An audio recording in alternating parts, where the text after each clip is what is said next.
Apapun penyebab hari ini hati kita kacau balau, baik itu kesombongan atau tekanan, pokoknya kalau kita sudah melewati batas-batas normal, hati kita rasanya sudah hilang di dalam tubuh kita, Tuhan masih bisa kembalikan. Tidak ada kata terlambat, tidak ada yang namanya terlalu jauh yang Tuhan tidak bisa susul, lalu Tuhan angkat kembali. Berapa orang di antara kita hari ini merasa, aduh, sudah putus asa, bahkan kecewa. Hati kita itu udah kacau balau di dalam diri kita. Udah susah untuk tenang. Dan juga sulit untuk berdoa. Kalau kita mau ngaku ya, tidak sedikit di antara keluarga saat itu hari-hari ini mengalami pergumulan dan tekanan sampai titik di mana sudah nggak bisa lagi berseru kepada Tuhan. Mau doa itu udah susah untuk berdiam diri. Mau baca Alkitab itu tergesa-gesa dalam hati, terburu-buru. Kita membacanya begitu aja nggak dapat apa-apa. Tahu kenapa? Karena hati kita lari-lari. Kita nggak bisa mikir satu hal gitu. Karena terlalu banyak hal yang dipikirkan. Sehingga sudah di luar batas, sudah masuk ke kategori overthinking. Orang yang overthinking sudah nggak bisa lagi ditangkap. Satu hal apa yang menjadi penyebabnya? Segala sesuatu sama-sama krisisnya. Setiap situasi, semua yang kita hadapi, kritis semua. Kalau ditanya problemmu apa, nggak bisa tunjukkan salah satu. Ya pokoknya banyak, pokoknya bermasalah. Semuanya problema. Sebutkan satu dulu, nggak bisa. Udah saking paniknya. Ini namanya panic attack. Siapa bilang panic attack itu hanya bisa kita alami waktu malam hari, waktu kita mau tidur. Ada pula orang-orang yang seharian panicking. Sepanjang hari around the clock, dari pagi sampai malam, kembali pagi lagi, itu hatinya panik. Lama-lama kalau begitu ya, pikiran kita bisa nggak waras loh. Meskipun nggak sampai sakit jiwa, tapi pikiran kita sudah nggak tertib, udah nggak bisa berbuat apa-apa. Dengan kata lain, kita sudah dilumpuhkan dari dalam. Bagaimana caranya kita kembali tenang? Setelah Nebukadnezar gila, mari kita pelajari kuncinya. Ayat 34. Tetapi setelah lewat waktu yang ditentukan, aku Nebukadnezar menengadah ke langit. Itu dia, menengadah ke langit. Matanya tertuju ke Tuhan. Kalau kita nggak bisa pinpoint, tunjukkan satu hal apa yang menjadi duduk permasalahan, karena semua masalah kita itu sama seriusnya, kita bisa mulai dengan Tuhan. Mau solve problema, mau selesaikan masalah, jangan matanya tertuju ke masalah. Matanya tertuju pada Tuhan Yesus dulu. Menengadahlah dia ke langit, dan akal budiku kembali lagi kepadaku. Bukan hanya dia menengadah, tapi akal budinya kembali. Dia mulai dengan satu hal dulu yang dia pikirkan.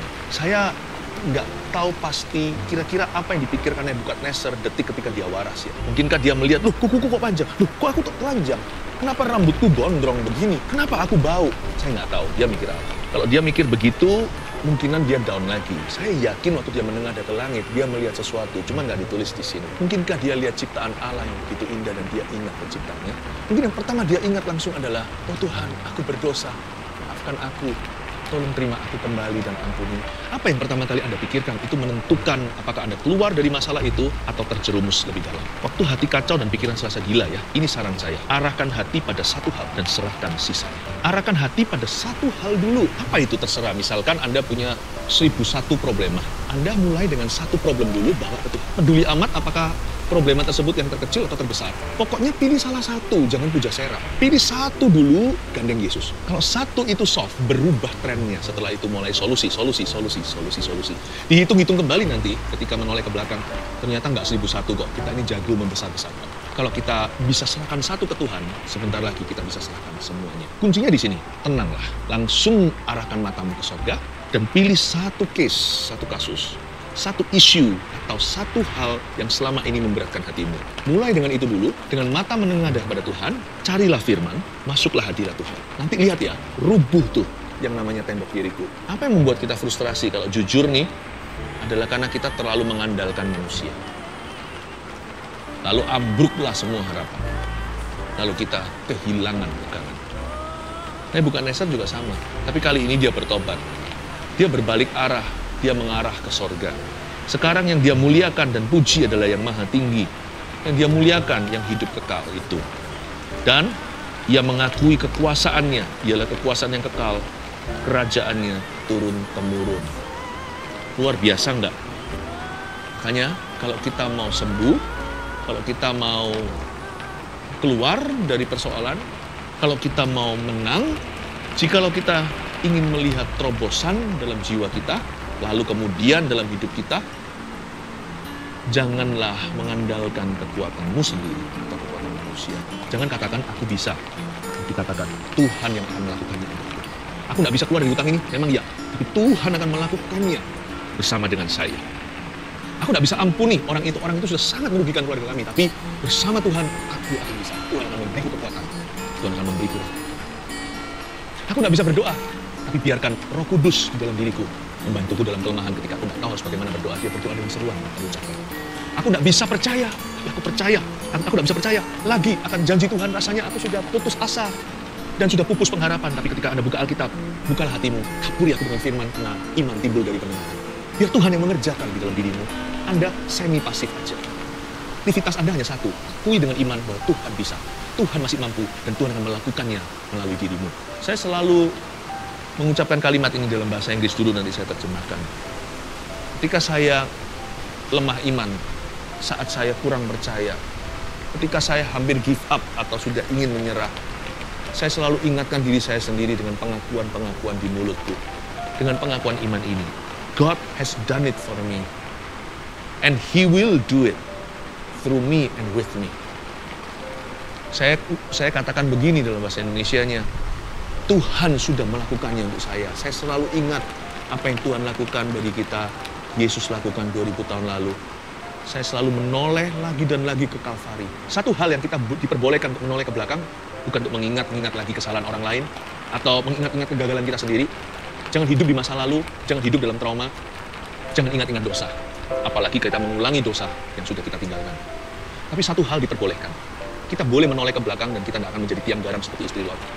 Kita selalu diperbolehkan untuk referensi kembali kepada Kalvari 2000 tahun yang lalu.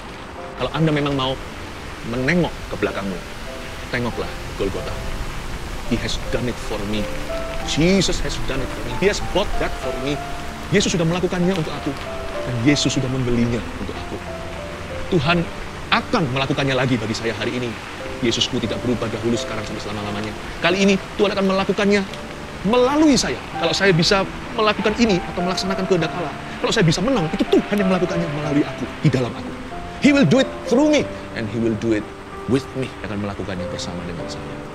Jangan katakan aku bisa, tapi katakan Tuhan akan melakukannya melalui saya. Look, kalau itu pengakuan imanmu, niscaya pastilah Anda akan masuk ke tanah Kanaan, tidak seperti 10 pengintai itu yang mati di padang gurun. Anda seperti Yosua dan Kaleb yang akan diperbolehkan untuk merebut perjanjian by the grace of God, dengan kasih karunia Allah. Ubah pengakuanmu. Pengakuan kita bisa membuat kita mati di padang gurun atau masuk Kanaan. Pengakuan kita bisa membuat perbedaan antara hidup dan mati. Jangan dengungkan mulut sembarangan, sebab lidah bibir kita penuh dengan kuasa sebagai orang beriman. Apa yang menggoyangkan manusia, apa yang membuat panik orang, yang membuat seluruh bumi itu masuk dalam chaos, dalam kekacauan. Tuhan tenang saja, bukan berarti Tuhan tidak peduli karena Dia sudah mati untuk kita. Maksud saya adalah Tuhan kita itu jauh lebih brave, lebih berani dari kita. Tuhan kita itu maha tahu, Dia maha kuasa.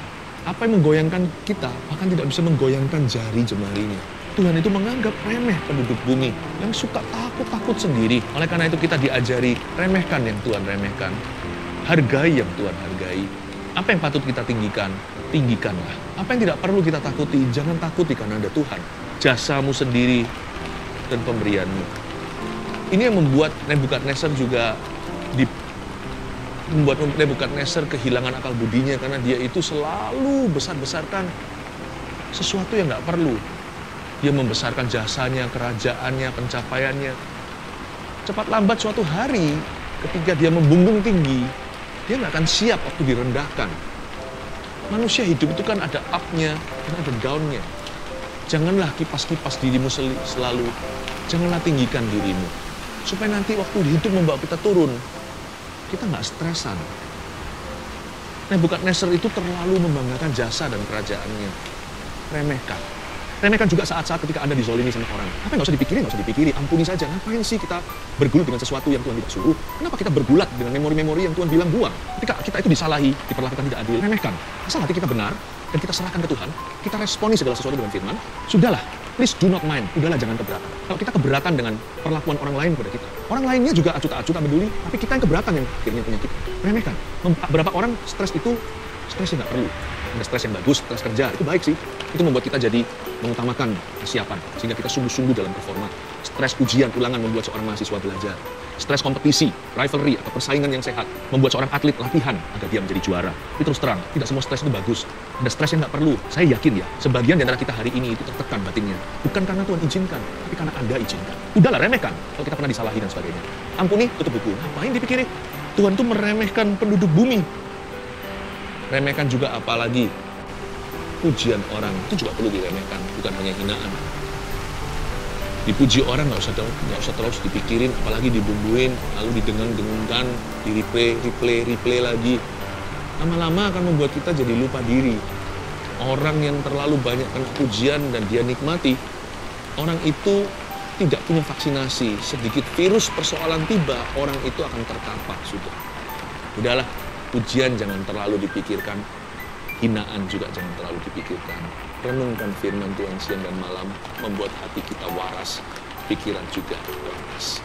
Haleluya. Waktu hati kita kacau dan pikiran kita serasa gila, jangan lupa ya, perbanyak memuji dan menyembah Tuhan, sebab itu yang menyembuhkan dan menenangkan.